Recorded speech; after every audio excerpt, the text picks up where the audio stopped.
Hello friends, तो इस कहानी की स्टार्टिंग में हमें एक बच्चे को दिखाया जाता है जिसका नेम जैक था और जैक के फादर एक फार्मर थे। यहाँ जैक को कहानियां सुनना काफी पसंद थी, खास तौर पर राजा महाराजाओं वाली। वो हर रोज एक किंग की कहानी लाजमी सुनता था। ये वो किंग था जो कि एक वक्त पर पूरी कंट्री पर राज किया करता था और उस किंग के दौर में प्रीस्ट ने कुछ ऐसे बीज बनाए थे जो कि बिल्कुल भी आम नहीं थे और इन बीजों का मकसद ये था कि वो हेवन यानी कि जन्नत में जा सकें। इसके बाद उन्होंने उन बीजों को जमीन में डाल दिया, जिस वजह से वहाँ बहुत ही बड़ा पेड़ निकल आता है और वो ट्री देखने में इतना लंबा था कि उसकी लंबाई आसमान को चीरते हुए जा रही थी। इस तरफ पास्टर्स यही समझ रहे थे कि इस ट्री का रास्ता हेवन की तरफ जा रहा है, इसलिए वो उस पर चढ़ना शुरू कर देते हैं। लेकिन जब वो इस दरख्त के ऊपर गए तो उन्हें इस बात का पता चलता है कि इस जमीन और हेवन के दरमियान एक और जगह भी है और यहाँ पर बहुत ही खतरनाक क्रिएचर्स रहा करते हैं और वो क्रिएचर्स दिखने में काफी जायंट थे और यहाँ वो जायंट इंसानों को देखकर समझ जाते हैं कि उनके लिए जमीन पर जाने का रास्ता खुल गया है। इसके बाद वो सभी जमीन की तरफ आ गए थे।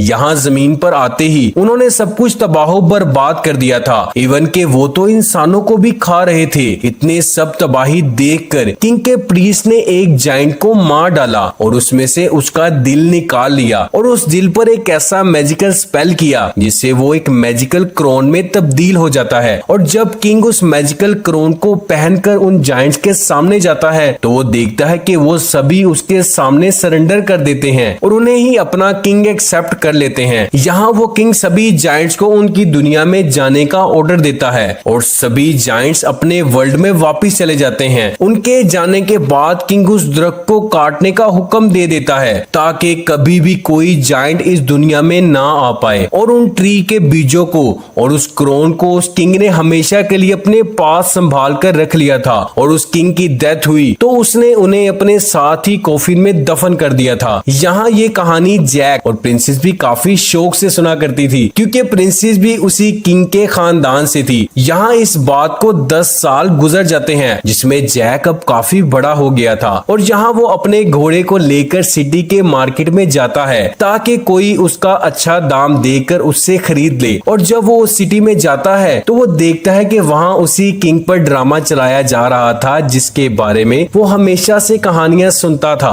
और वो भी इस ड्रामे को देखने के लिए अंदर चला जाता है। यहाँ हमें एक लड़की को दिखाया जाता है जो कि असल में कोई मामूली लड़की नहीं थी बल्कि प्रिंसेस थी जो अपना भेष बदलकर उस ड्रामे को देखने के लिए आई हुई थी और यहाँ कोई भी उन्हें पहचान नहीं पाता कि वो प्रिंसेस हैं। इसके साथ ही कुछ लोग प्रिंसेस को परेशान करने लग जाते हैं। यहाँ जैक प्रिंसेस को उन लोगों से बचाने के लिए आगे बढ़ता है लेकिन उनमें से एक लड़का जैक के मुंह पर पंच मार देता है। यहाँ जैक उन्हें उस लड़की यानी कि प्रिंसेस से दूर रहने के लिए कहता है और उन्हें धमकाता है, जिसके बाद वो सभी उसके सामने झुक जाते हैं। यहाँ जैक समझता है कि वो सभी उससे डर गए हैं लेकिन पीछे देखने पर उसे पता चलता है कि वहाँ पर प्रिंसेस को ढूंढते हुए उसके सोल्जर्स आ गए हैं। यहाँ प्रिंसेस उन लोगों के साथ वहाँ से चली जाती है। इसके बाद हमें एक आदमी को दिखाया जाता है जिसका नेम रोड्रिक था और यहाँ प्रिंसेस का फादर प्रिंसेस की शादी रोड्रिक से करना चाहता था लेकिन प्रिंसेस रोड्रिक को बिल्कुल भी पसंद नहीं करती थी। इसके बाद रोड्रिक अपने स्टडी रूम में जाता है जहाँ वो देखता है कि उसके स्टडी रूम में सब कुछ बिखरा हुआ है और जब वो चेक करता है कि ऐसा यहाँ पर क्या था तो उसके चेक करने पर उसे वहाँ गिरे हुए एक गमले से वही ताज मिलता है जिसे आज से बहुत सालों पहले किंग ने अपने साथ दफना लिया था और यहाँ वो देखता है कि वहाँ से वो मैजिकल सीड्स भी मिसिंग थे। इसके बाद वो अपने सोल्जर्स को पूरी की पूरी सिटी को सील करने के लिए कहता है और उस प्रीस्ट को ढूंढने का ऑर्डर देता है। जब जैक सिटी में अपने घोड़े को बेचने की कोशिश कर रहा था तो एक प्रीस्ट उसके पास आता है और वो जैक से कहता है कि मैं तुम्हारा घोड़ा खरीदना चाहता हूँ लेकिन इस वक्त मेरे पास इतने पैसे नहीं है। तो प्रीस्ट जैक को किसी फादर के बारे में बताता है और जैक से कहता है कि तुम इन बीजों को उस फादर को दे देना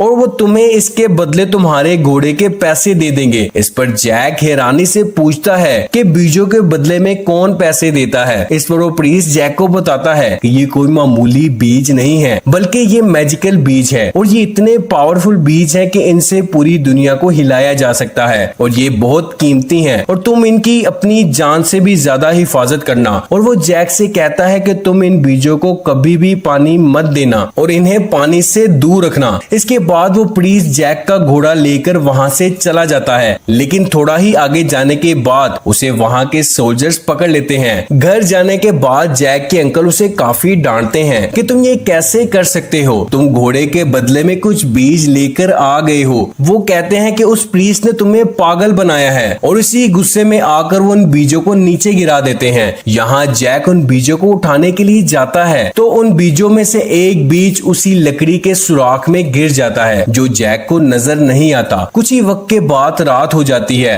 और बाहर बारिश होना शुरू हो जाती है। यहाँ हम प्रिंसेस को देखते हैं जो कि इस बारिश में अपने घर से भाग जाती है क्योंकि वो रॉड्रिक से शादी बिल्कुल भी नहीं करना चाहती थी, इसलिए वो अपने फादर से नाराज होकर वहाँ से चली आती है। बारिश से बचने के लिए प्रिंसेस जैक के घर का दरवाजा नॉक करती है और उसे जैक ही ओपन करता है और वो उसके घर में आ जाती है। यहाँ जैक प्रिंसेस को पहचान लेता है। इसके बाद वो दोनों एक दूसरे से बातें करने लग जाते हैं। फिर हम देखते हैं कि बारिश का पानी एक सुराख से होता हुआ उसी बीज के पास चला जाता है और उसमें समा जाता है, जबकि उस प्रीस्ट ने उसे इन बीजों को पानी से दूर रखने के लिए कहा था। इसके बाद उस बीज पर पानी लगता है और वो बड़ा होना शुरू हो जाता है। अब क्योंकि उस घर के नीचे ही वो दरख्त बड़ा होना शुरू हुआ था, इसलिए वो ट्री उस घर को भी अपने साथ ले जाने लगता है और यहाँ प्रिंसेस भी उस घर में फंस जाती है। जैक प्रिंसेस को बचाने के लिए काफी कोशिश करता है, लेकिन उसकी इतनी कोशिशों के बावजूद भी वो काफी ऊंचाई पर चली जाती है। नेक्स्ट मॉर्निंग हम देखते हैं कि उस दरख्त के पास प्रिंसेस के फादर आते हैं जो कि उस पेड़ को देखकर काफी हैरान थे और इस दरख्त की लंबाई इतनी ज्यादा थी कि वो आसमानों को छू रहा था और यहाँ वो इस बात का अंदाजा नहीं लगा पा रहे थे कि आखिर ये दरख्त खत्म कहाँ हो रहा है। इसके बाद जैक उन्हें रात को होने वाले सारे हादसे के बारे में बताता है, जिसे सुनने के बाद किंग अपने कुछ सोल्जर्स को ऊपर जाकर प्रिंसेस को बचाने का ऑर्डर देता है और इन सब के साथ रॉड्रिक भी जाकर प्रिंसेस को बचाने के लिए कहता है। यहाँ जैक भी उन सब के साथ जाना चाहता था और यहाँ वो उसे भी अपने साथ ले जाते हैं और जब वो सभी उस पेड़ के जरिए आसमान की तरफ जा रहे थे तब रास्ते में ही रॉड्रिक जानबूझकर वहाँ की रस्सी को तोड़ देता है, जिससे बहुत से सोल्जर्स वहाँ से नीचे गिर जाते हैं और बाकी के सोल्जर्स और रॉड्रिक उन जायंट्स के वर्ल्ड में पहुंच जाते हैं। वहाँ पहुंचने के बाद रॉड्रिक जैक से कहता है कि मैं जानता हूँ कि वो मैजिकल बीज तुम्हारे पास हैं और तुम वो बीज मेरे हवाले कर दो, वरना मैं तुम्हें जान से मार दूंगा। यहाँ जैक उसे वो बीज देना नहीं चाहता था, लेकिन रॉड्रिक उसे चाकू से डराता है, जिसकी वजह से वो बीज उसे दे देता है। लेकिन जैक बड़ी होशियारी से एक बीज को अपने पास ही रख लेता है। यहाँ वो सब एक दूसरे से अलग अलग होकर प्रिंसेस को ढूंढना शुरू कर देते हैं और जैक के ग्रुप के सामने एक बहुत बड़ा जाइंट आ जाता है और वो जैक के दोनों साथियों को पकड़ लेता है और अपने साथ ले जाता है। यहाँ जैक भी उसका पीछा करता है। इसके बाद हम रॉड्रिक के साथ उसके साथियों को देखते हैं, जिनमें से एक को रॉड्रिक उठाकर जमीन पर फेंक देता है। यहाँ रॉड्रिक के सामने एक बहुत बड़ा जाइंट आ जाता है और वो उसकी आंखों के सामने ही उसके साथी को खा जाता है। अब वो रॉड्रिक की तरफ बढ़ता है, लेकिन यहाँ रॉड्रिक अपने बैग से वही जादुई क्रोन को निकालता है जिसे कि हजारों सालों पहले प्रीस्ट ने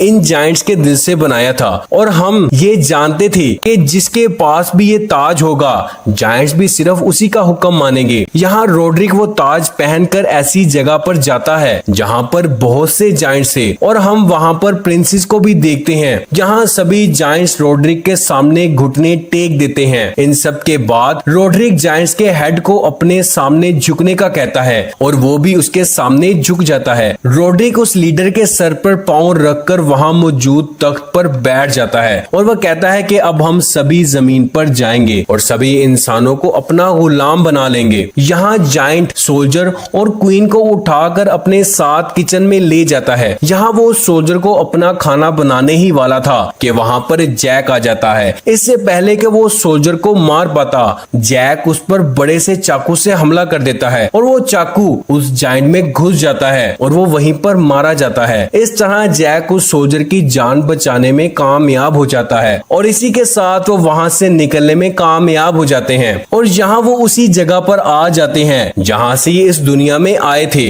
लेकिन वहाँ वो देखते हैं कि यहाँ एक काफी बड़ा जायंट सोया हुआ है और उसकी प्रेजेंस में उनका वहां से जाना बिल्कुल भी मुमकिन मुमकिन नहीं था, इसलिए वो कुछ बीज के छत्ते को लेकर आते हैं और उसे उस जायंट के मांस को हटाकर उसके मुंह में छोड़ देते हैं, जिसके कुछ ही वक्त के बाद वो जायंट जाग जाता है और उस जायंट का बैलेंस खराब होने की वजह से वो नीचे जमीन पर आकर गिर जाता है। नीचे किंग उस जायंट को देख लेते हैं और वो समझ जाते हैं कि शायद अब वो जायंट्स नीचे आना चाह रहे हैं और यहाँ वो सभी सोल्जर्स को उस ट्री को काटने का ऑर्डर दे देते हैं, क्योंकि अगर वो जायंट्स किसी तरह से भी जमीन पर आ गए तो वो किसी को भी जिंदा नहीं छोड़ेंगे और वो सबको मार देंगे और इस तबाही को रोकना बिल्कुल भी मुमकिन नहीं होगा। इसके बाद वो सोल्जर जैक और प्रिंसेस को यहाँ से जाने के लिए कहता है और वो कहता है कि रोड्री को किसी भी हाल में इस दुनिया में रोकना होगा। यहाँ वो सोल्जर वहीं पर रुक जाता है और जैक और प्रिंसेस नीचे आने लग जाते हैं। अब किंग अपनी बेटी को खोना तो नहीं चाहता था, लेकिन वो फिर भी उस ट्री को कटवाने लग जाता है, क्योंकि वो जानता था कि अगर ये ट्री ऐसे ही खड़ा रहा तो इससे बहुत से जायंट्स इस दुनिया में आ सकते हैं और ये पूरी दुनिया को तबाह कर सकते हैं। दूसरी तरफ रोड्रिक अपने जायंट सोल्जर्स के साथ दुनिया में आने की तैयारी कर रहा था और यहाँ पर हमें वही सोल्जर को भी दिखाया जाता है जो कि छुप छुप कर रोड्रिक को देख रहा था और इससे पहले कि वो जमीन पर तबाही मचाने के लिए जाता, रोड्रिक उस पर हमला कर देता है और रोड्रिक को वहीं मार देता है। और इस तरफ इंसानों की दुनिया में किंग ने वो पेड़ भी कटवा दिया था, जिसकी वजह से वो ट्री भी जमीन पर आहिस्ता आहिस्ता गिर रहा था। वही जैक और प्रिंसेस जमीन की तरफ गिर रहे थे, लेकिन यहाँ वो तीनों इससे बच जाते हैं। इस तरफ वो मैजिकल ताज उस जायंट के हेड को मिल जाता है और वो इस ताज को अपनी उंगली में पहन लेता है। यहाँ उस किंग की नजर उसी थाली पर पड़ती है जिसमें वो बीज थे। इसके बाद जायंट किंग उन बीजों को पानी में फेंक देता है और वहाँ देखते ही देखते बहुत बड़े बड़े पेड़ उगने लग जाते हैं। इसके साथ ही वो सभी के सभी जायंट्स जमीन की तरफ आना शुरू कर देते हैं। इस तरफ प्रिंसेस और जैक भी जमीन पर आ जाते हैं और किंग जब अपनी बेटी को देखता है तो वो उसे गले लगा लेता है। यहाँ किंग इस बात से अनजान था कि जैक और प्रिंसेस अब एक दूसरे को लाइक करना शुरू हो गए थे। जब जैक अपने घर की तरफ जा रहा था तो उसकी नजर अचानक उन्हीं पेड़ों की तरफ पड़ती है जो कि जमीन की तरफ बढ़ रहे थे और इनके साथ बहुत से जायंट्स भी आ रहे थे। यहाँ जैक घोड़े पर बैठकर किंग को इन सब के बारे में बताने के लिए जाता है कि सबकी जान खतरे में है और वो सबको बताता है कि जायंट्स इस दुनिया में आ गए हैं और इतनी ही देर में वहाँ बहुत से जायंट्स आ जाते हैं और इसी के साथ वो वहाँ तबाही मचाना शुरू कर देते हैं। यहाँ जब किंग को लगता है कि वो इन जायंट से नहीं जीत सकता तो वो एक महल की तरफ बढ़ने लग जाता है, क्योंकि वो ये समझ रहा था कि एक महल ही है जहाँ पर वो सब सेफ हो सकते हैं, वरना वो सभी जायंट्स का शिकार बन सकते हैं। इसके बाद वो उनसे बचने के लिए महल में आ जाते हैं, लेकिन इन सब के बीच में जैक उनसे पीछे रह जाता है। जिस पुल के जरिए वो इस महल में आए थे किंग उसे ऊपर खींचने के लिए कहता है, लेकिन इससे पहले कि वो उस पुल को पूरी तरह से ऊपर उठाते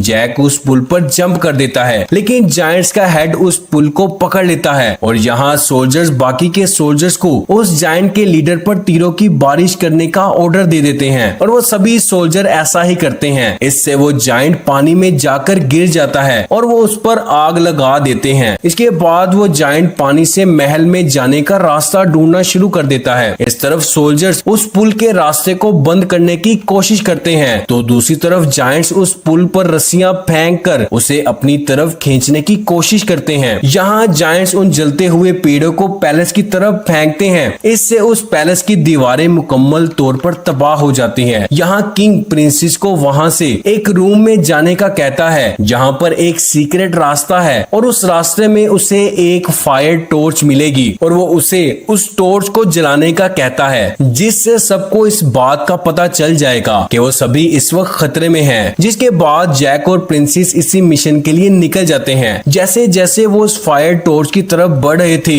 वहाँ की जमीन फटने लग जाती है और यहाँ वही जायंट जमीन से निकलता है जो कि पानी में गिरा था और वो बाहर आते ही उन दोनों पर अटैक कर देता है और उन दोनों को ही पकड़ लेता है और वो जायंट जैक को खाने ही वाला था कि जैक उस आखिरी बीज को निकाल कर उसके मुंह में फेंक देता है और उस बीज के उसके पेट में जाते ही उसमें से बहुत सी शाखें निकलने लग जाती है और वो इन दोनों को छोड़ देता है और उस ट्री के उसमें उगने की वजह से उसकी बॉडी के टुकड़े टुकड़े हो जाते हैं। यहाँ जैक के पास उस जायंट का कटा हुआ हाथ आकर गिरता है जिस पर वही मैजिकल ताज लगा हुआ था। दूसरी तरफ हम देखते हैं कि सभी जायंट्स पैलेस जायंट्स में आ जाते हैं और उसके सामने किंग और उसकी सारी आर्मी थी और वो अपनी मौत को अपने सामने देख रहे थे। लेकिन यहाँ किंग एक हैरान किन चीज देखता है कि सारे जायंट्स उनके सामने घुटने टेक देते हैं। इसके बाद वो पीछे देखता है तो उन्हें पता चलता है कि जैक के पास वही मैजिकल ताज है जिससे जायंट्स को कंट्रोल किया जा सकता है। तो सब जायंट्स को उनकी दुनिया में वापस जाने का ऑर्डर दे देता है और सभी जायंट्स ऐसा ही करते हैं। और यहाँ जब वो सभी जायंट्स वापस चले जाते हैं, इसके बाद हम देखते हैं कि जैक और प्रिंसेस की शादी हो गई है और इसके कुछ ही साल के बाद हमें उनके साथ 2 बच्चों को भी दिखाया जाता है। यहाँ जैक अपने बच्चों को जायंट्स की स्टोरी सुना रहा था जो कि वो अपने बचपन में सुना करता था। इसके बाद वो बच्चे उनसे पूछते हैं कि आखिर वो ताज कहाँ है, जिस पर जैक उन्हें बताता है कि वो ताज आज भी सेफ है। इसके बाद हम उस ताज को देखते हैं जिसे कि बहुत ही खूबसूरत बना दिया गया था और इसे लोगों को देखने के लिए रख दिया था